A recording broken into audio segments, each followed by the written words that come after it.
بسم الله الرحمن الرحيم، والصلاة والسلام على أشرف المرسلين، وبعد. معاكم الشاعر علي عبد الرازق صالح أحمد، المعصرة الفتح أسيوط. تابعوني على قناتي على اليوتيوب.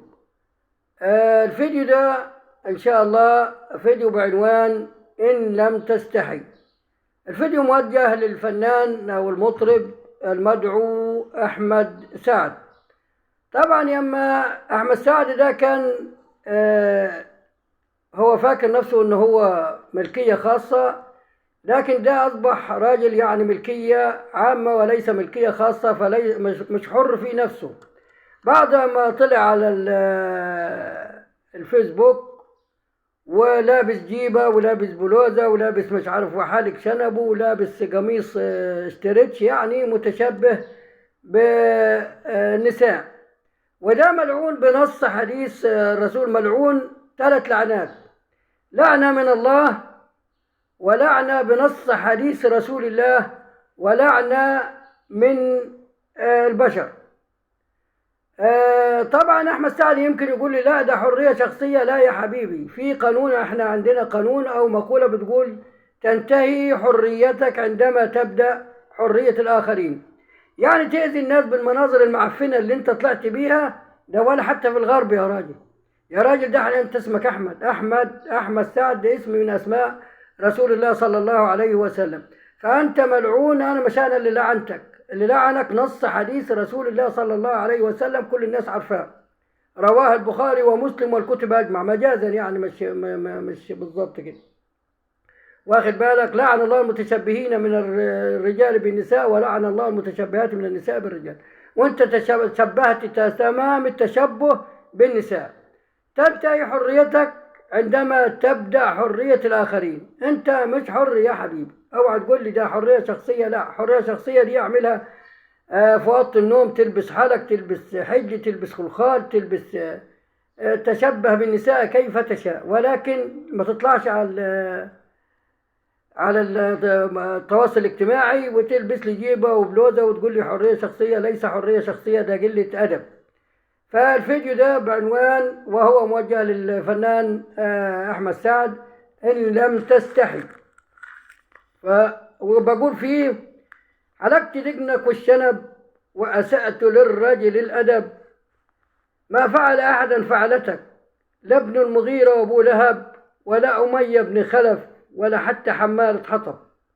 إلى أي دين تنتمي؟ أم أنت من صنف الحلب؟ بالله أنت من العرب؟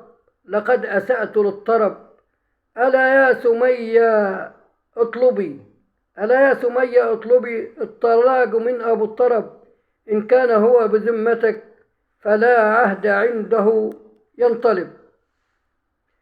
من كان مثلك قد هرب، ما أنت كريم النسب، إن كان مثلك قد هرب فلا أنت كريم النسب.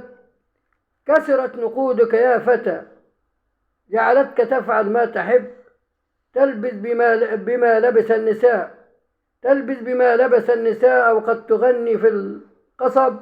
ألا تخاف من الذي دعواه تتخطى الحجب، يدعو عليك بدعوة تصيب قلبك بالعطب، يدعو عليك دعوة تصيب قلبك بالعطب. كيف لمسلم مثلك يفعل كما فعل الحلب، كيف لمسلم مثلك يفعل كما فعل الحلب، كيف لمسلم مثلك يأتي بما لا ينطلب. عد لصوابك وانتبه، فالله غافر كل ذنب، عد لصوابك وانتبه، فالله غافر كل ذنب. ما نلت مما فعلته غير المهانة والصخب. يعني يا أحمد سعد، يا ريت تندم على اللي عملته ده وتتوب، لأن أنت ملكية خاصة، مش ملكية عامة، مش ملكية خاصة، وليس حر تفعل ما تشاء. ما ينفعش. في دين بيحكمنا، وفي شرع، وفي قانون، وفي قال الله وقال الرسول وقال سيدنا عمر وقال ابن مالك وقال الشافعي وقال احنا ناس مسلمين. ما ينفعش ابدا باي حال من الاحوال تتشبه. انت عامل لي مايكل جاكسون. طب مايكل جاكسون ده يهودي ما يعرفش ربنا، ده خلاص، ده ليس بعد الكفر ذنب. مايكل جاكسون ده خلاص، ما يعني هيخش الجنة مايكل؟ لا طبعا معلش. مايكل جاكسون ده خلاص، ما بنقولش عليه مذنب، ليس بعد الكفر ذنب. أنت راجل مسلم يا راجل، عيب عليك، عيب عليك، استحي. تحياتي لكم، تحياتي الشاعر علي عبد الرازق صالح أحمد. حبايبي تابعوني على قناتي على اليوتيوب. وأهلا بكم، والسلام عليكم ورحمة الله وبركاته.